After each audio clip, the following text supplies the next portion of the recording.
It's Wednesday, November 13th, 2024. This is the Shaker Lane Elementary School Building Committee. We're here to vote on an option to be submitted to the MSBA for the schematic design. I'm going to turn it over to Mary Lee. Thank you. So for members of the public who may be watching this, who are not necessarily familiar with the project, we will go briefly through why we need a new Shaker Lane. This presentation will be available for download on the website shortly, so people can read this at their leisure. But these are the main reasons.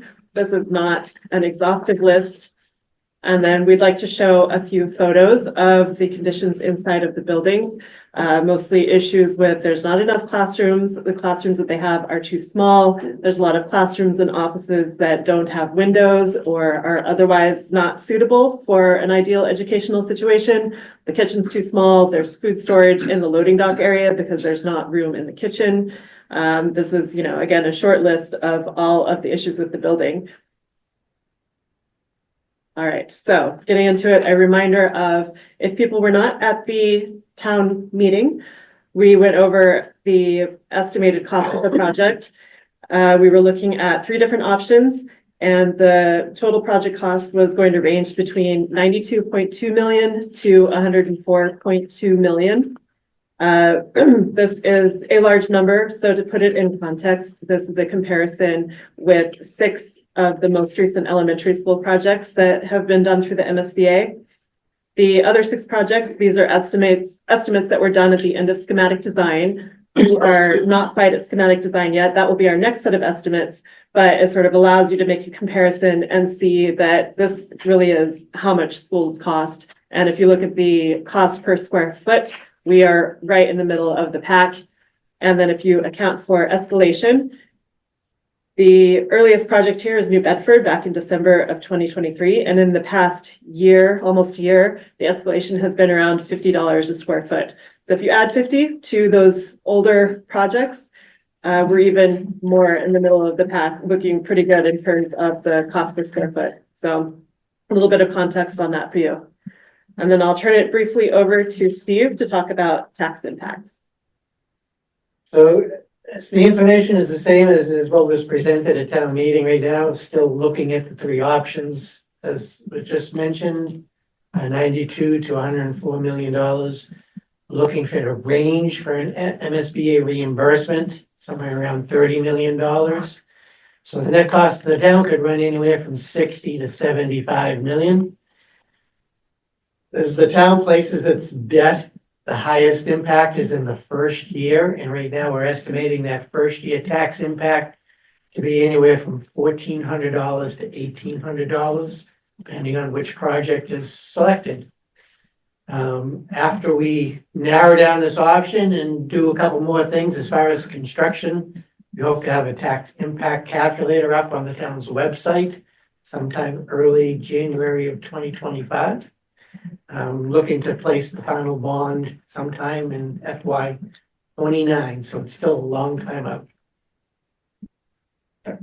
Okay, so getting into the preferred option, the site selection and design subcommittee looked at this evaluation criteria to rank each of the 3 options we were looking at.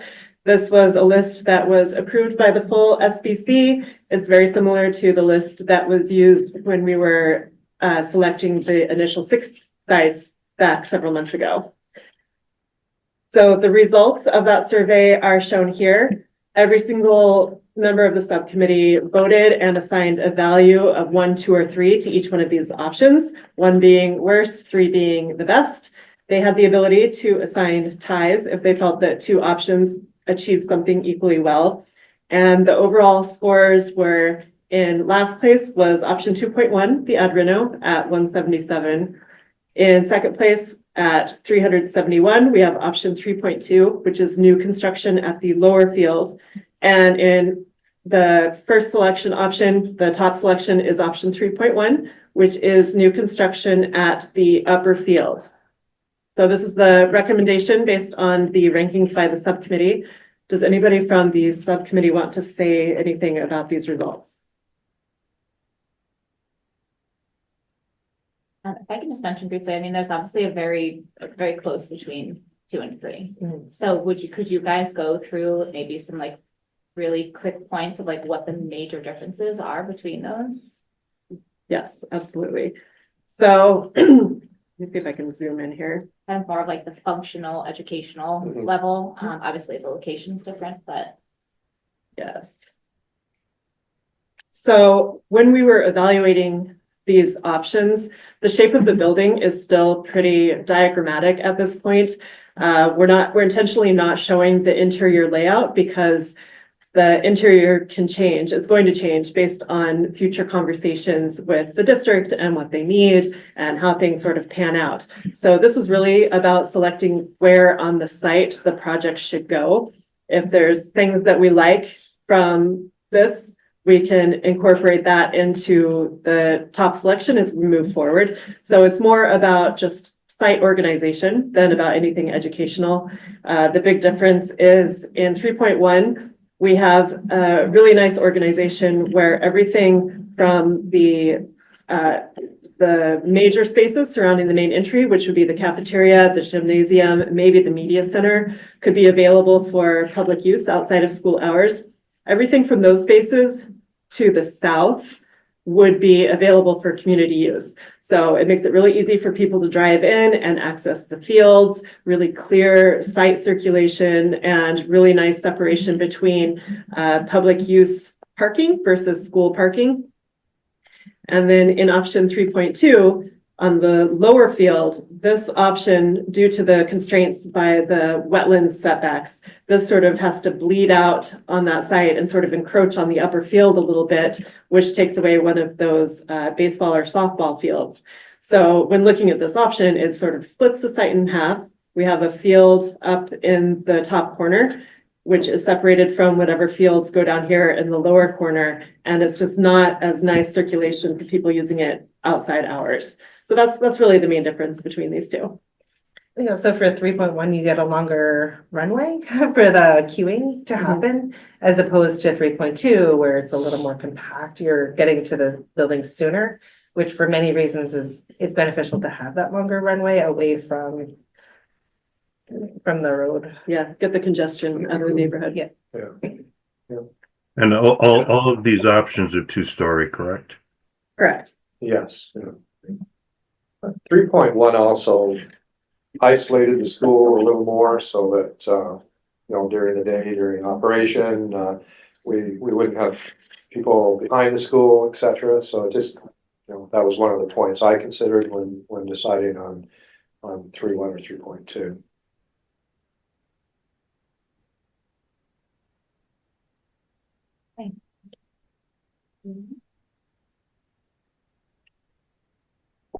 Okay, so then the one thing that the subcommittee did not vote on or did not incorporate into their ranking was the cost estimates.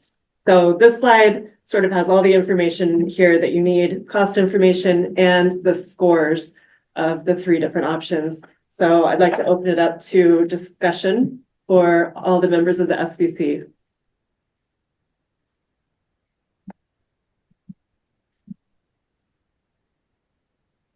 I mean, the range between 3.1 and 3.2, it's not that far off with the cost. So, the random addition, yeah. There's not a huge difference between those 2 options. So if we have buildings more functional, and more isolated, it can be worth that extra, what is it, 3 million? On the Section lower side, that, no, it's cheese. Yeah, so I think 1.2, that's- Oh, geez, I mean,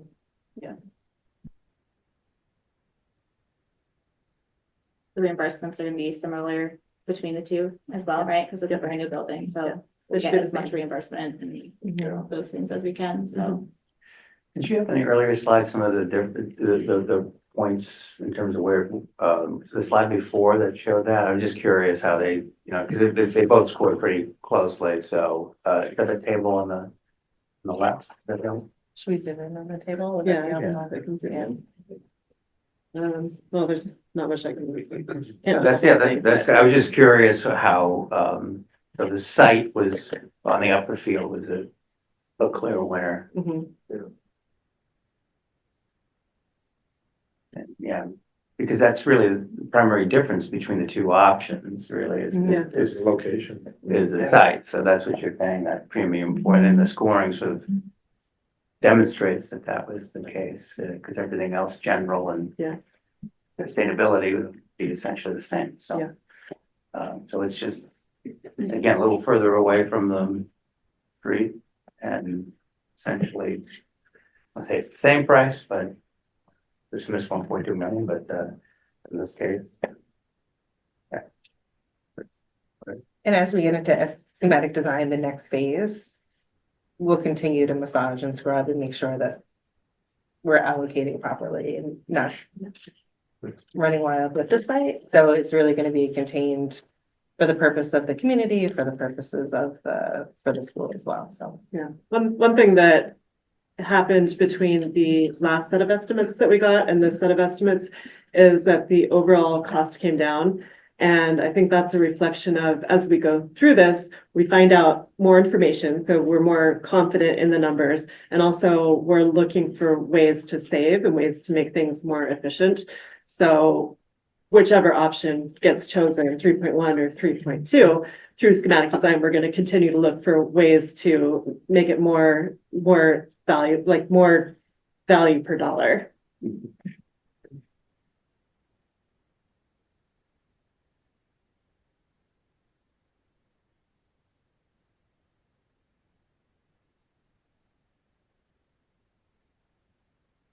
I don't think I have any more questions. Anyone else? I'm good. Steve? I have a question. It goes to Steve Venuti's slide on taxes. The estimated first year tax amount is based on a home value of $672,000. Is that the assessed value or the real value? That's the assessed value, Steve. Assessed. Yep. Okay, thank you.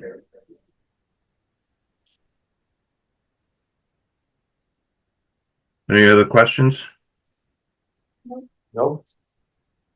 You know, do we want to have public comment before we vote, or, you know, how does that work?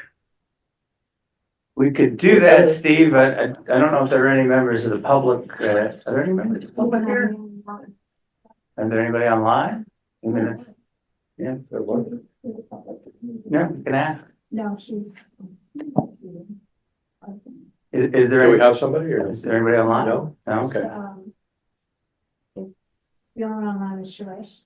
Oh, okay, okay. Well, I could say that if anybody from the public watches this recording later, they can go to the website and there's a link that says click here to make your voice heard. And so if you do have comments, you can get those to us that way. good idea. Thanks, Marilyn. All right, is there a motion to approve option, what is it, 3.2? 3.1. 3.1. 3.1. Upper field, just to clarify, Upper field. poignant about it. Sure. I'll make a motion to support the recommendation of the design subcommittee to move forward with the upper field option. Second? Second, okay, we'll do a roll call vote. Steve Venuti, Aye. Ryan, Yes. Michelle, Yes. Kelly, Aye. and Steve Moore, yes. The motion carries. I think that's it. Any other comments or questions? Is there a motion to adjourn? So move. Second? Okay, roll call vote. Steve Venuti, Yes. Ryan, Yes. Michelle, Yes. Kelly, Yes. and Steve Moore, yes. And enjoy your Stacy? tour. Stacy as well? Yes. Thanks, everyone. Yes. Okay. Thanks, Steve. Thank you. Thank you. Steve. Bye-bye. Bye-bye. See how I can get out of this. Hi. Thanks, Judy.